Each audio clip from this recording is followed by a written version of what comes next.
Bismillahirrahmanirrahim. Assalamualaikum warahmatullahi wabarakatuh. Sampurasun. Kumaha daramang sadayana? Alhamdulillah hatur nuhun pami daramang mah. Alhamdulillah dinten ayeuna urang tiasa patepang deui dina pangajaran basa Sunda. Waktos minggon kamari hideup atos diajar materi ngeunaan biantara. Tah ayeuna urang lajengkeun deui materi ngeunaan metakeun biantara. Sateu acana biantara teh nyaeta kagiatan nyarita di hareupeun jalma rea anu tujuanana pikeun nepikeun hiji hal atawa perkara. Tah biantara teh dina bahasa Indonesia mah sami sareng pidato nya. Bilih hilap kemudian di ulang deui materi ngeunaan biantara.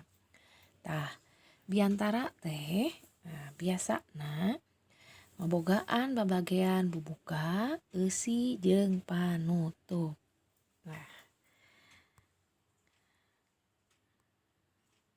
biantara sok dipatalikeun jeung seni nyarita. Sabab dina biantara teh merlukeun gaya omongan nu matak narik jalma rea nu ngabandunganana. Ya. Aya sabawatara faktor anu ngalantarankeun biantara hiji jalma teh dipikaresep ku balarea. Tah anu kahiji tatag nyaritana. Hartina eusi biantara ditepikeun kalayan tetela henteu karagok atawa loba ngarandag. Nah, terus anu kadua aktual temana. Tah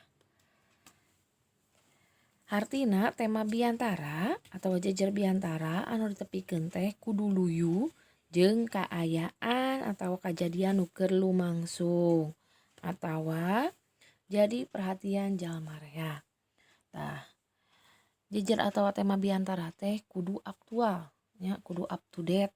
Nah, luyu jeung situasi sarta kondisi nu kiwari gerame dipadungdengkeun. Ulah medar tema atau jejer biantara nu geus bari atawa jejer nu eta keneh. Terus anu katilu munel isina. Tah hartina eusi biantara loba pulungeunana atawa loba mangpaatna. Eusi biantara teh kudu rea mangpaat jeung pulungeunana nya. Bisa hidup teh nya. Lamun hayang eusina mundel biantara teh hidup kudu loba nya neangan referensi tinu internet misalna majalah, buku, koran, pokona mah anu eusina teh ngabogaan referensi nu alus. Tah anu kaopat alus basana ya. Hartina basa nu dipake dina biantara teh mangrupa basa nu matak narik perhatian jalma anu ngabandunganana. Tah dina biantara teh urang kudu make bahasa nu hade nyaeta bahasa nu digunakeunana kudu beunghar jeung euyeub ku mamanis basa. Ya, bisa dieuyeubaan ku sisindiran, babasan jeung paribasa. Oge nu tadi catatan referensi bacaan atawa kalimah pinilih. Nah, dina basa Indonesia mah kalimah pinilih teh kata-kata mutiara anu ditepikeun ku hiji tokoh sangkan biantara leuwih narik perhatian jalma anu ngabandunganana. Anu kalima ngandung wirahma nya. Tah biantara teh make lentong atau lagu kalimah nu hade diatur gancang kendorna, tarik halona, atawa luhur handapna. Tah eta nya jadi sawatara faktor ngalantarankeun biantara hiji jalma dipikaresep ku balarea. Nah saterasna kumaha urang rek nepikeun biantara teh. Tah sami jiga tadi Aya sawatara hal anu kudu diperhatikan sangkan biantara bisa ditepikeunana hade jeung tartib nya. Nyaeta anu kahiji sora atawa artikulasi.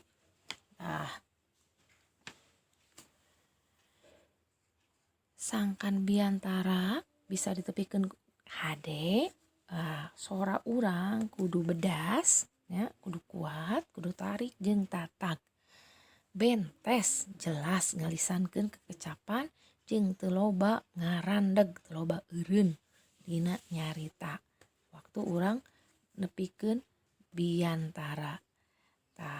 Anu kadua nyaeta lentong atanapi dina bahasa Indonesia mah intonasi ya. Lentong teh kudu merenah ulah nepikeun biantara bahasa Sunda make ku lentong bahasa Indonesia ya.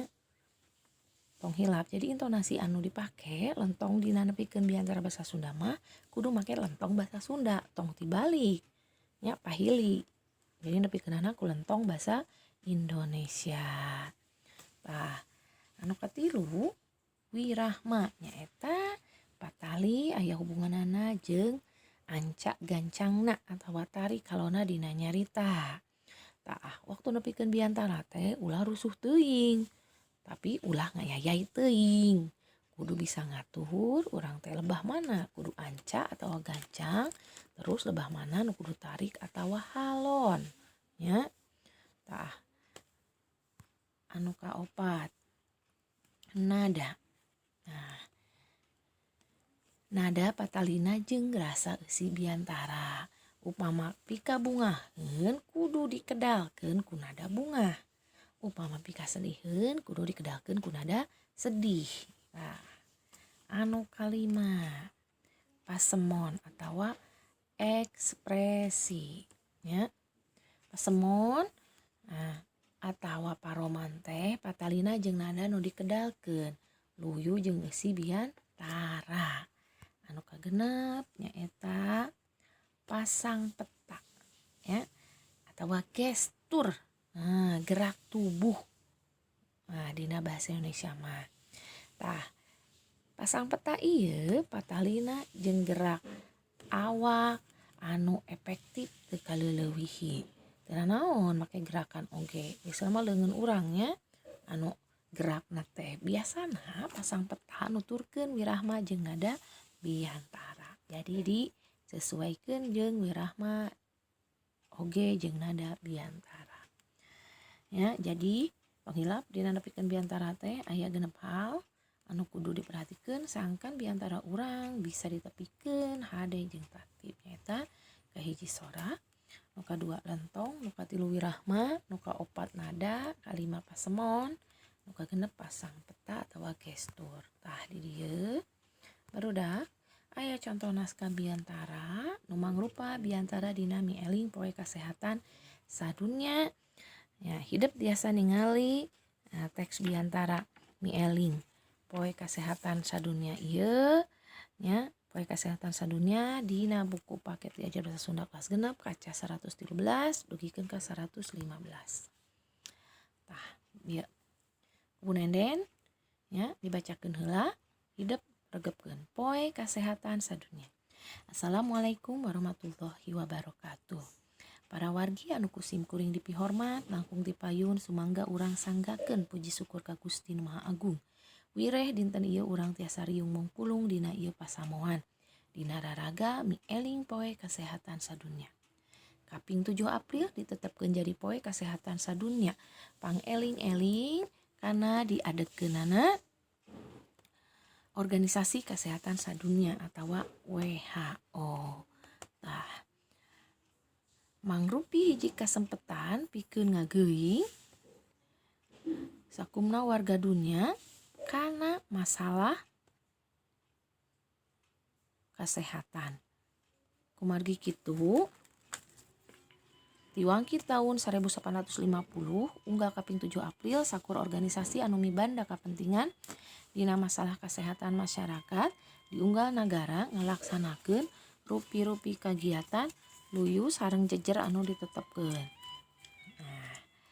Poe kasehatan sadunya jadi hiji panggeuing ka urang pikeun ngajaga diri sangkan salawasna sehat. Sanajan unggal tahun jejer pangeling-eling dina unggal tahun beda-beda, satemena anu utamanya eta ngabiasakeun hirup sehat. Upamana wae ku cara milih kadahar anu sehat, olahraga jeung rea-rea deui hal anu bisa dilakukeun pikeun ngajaga kesehatan awak. Hadirin anu mulia, iwal ti ngajaga kesehatan awak sorangan, aya hal sejen anu kawilang penting pikeun ngajaga kesehatan, nyaeta kesehatan lingkungan. Lantaran lingkungan sabudeureun gede pangaruhna kana kesehatan awak. Kaayaan lingkungan sabudeureun langsung mere pangaruh kana kesehatan sakumna jalma nu aya di eta lingkungan. Anu dimaksud lingkungan sabudeureun teh rupa-rupa ti mimiti nu pangdeuketna nyaeta imah sorangan tepi ka sakur patempatan anu biasa digunakan babarengan keluarga masyarakat. Lingkungan imah sorangan oge rupa-rupa ti mimiti kamar sare, kamar mandi, tengah imah atawa buruan. Hadirin anu dipihormat, ngariksa lingkungan sabudeureun hartina ngariksa unggal patempatan nu aya di sabudeureun. Boh bisi geus jadi tempat anu pinuh ku panyakiteun. Salian ti kudu bersih kawilang penting pikeun ngupayakeun sangkan lingkungan sabudeureun jadi lingkungan anu hejo lembok, pinuh ku tutuwuhan, anu ngadatangkeun hawa seger asup ka jero imah nentremkeun tur jadi pangdeudeu kana kasehatan. Ngajaga kesehatan lingkungan sabudeureun sarua pentingna jeung ngajaga kesehatan awak. Lantaran lingkungan anu bersih tur pinuh ku tatangkalan anu dirawat sangkan tumuwuh subur jadi alatan anu utama pikeun ngawujudkeun kesehatan masyarakat. Hadirin anu dipihormat, poe kasehatan sadunya anu dipieling dinten ieu kudu jadi panggeuing ku urang sadayana. Pikeun soson-soson ngalaksanakeun sagala usaha dina olahraga ngawujudkeun kahirupan masyarakat anu sehat sapuratina sehat lahir, sehat batin, sehat awakna, sehat jiwana. Poe kasehatan sadunya kudu jadi panggeuing ka urang sadayana yen kaayaan dunia geus pohara ruksakna. Balukar tina laku lampah jalma-jalma anu dina ngalakonan kahirupanana ngan wungkul mentingkeun dirina sorangan teu nolih kana kapentingan balarea. Hadirin anu mulia, dina raragami eling poe kasehatan sadunya dinten ieu hayu urang tanjeurkeun tekad pikeun miara kesehatan diri tur lingkungan sabudeureun. Rupina cekap sakitu biantara simkuring mugi aya mangpaatna. Utamana pikeun simkuring atuh kantenan janten kabingah upami sami-sami aya mangpaatna kanggo hadirin sadayana. Hatur nuhun kana perhatosanana, sihapunten boh bilih seueur kalepatanana. Wassalamualaikum warahmatullahi wabarakatuh. Tah, nembe kubu nenden terus dipetakeun biantara nya. Dina mieling poe kasehatan dunia. Tah ayeuna tugas keur hideuk prak petakeun biantara nu tadi kubu nenden terus dipetakeun ngeunaan poe kasehatan sadunya nu aya dina buku diajar basa Sunda kelas 6 kaca 113 nepikeun ka kaca 115 dina format voice note. Janten kirimkeun voice note nu eusina hidep metakeun biantara ngeunaan poe kasehatan sadunia. Mangga Bu Nenden antos dugi tabuh 14. Tong hilap ieu wajib dikirimkeun nya. Jadi tugasna ngirimkeun voice note anu eusina hidep metakeun biantara poe kasehatan sadunya. Ngartosnya panginten dugi ka dieu wae materi nu ku Bu Nenden tiasa dugikeun ngeunaan metakeun biantara. Mudah-mudahan hidup tiasa paham materi anu ku Bu Nenden tos dugikeun nembe. Hatur nuhun kanggo perhatosanana, hapuntenna bilih aya kalepatan. Pamungkas, wassalamualaikum warahmatullahi wabarakatuh.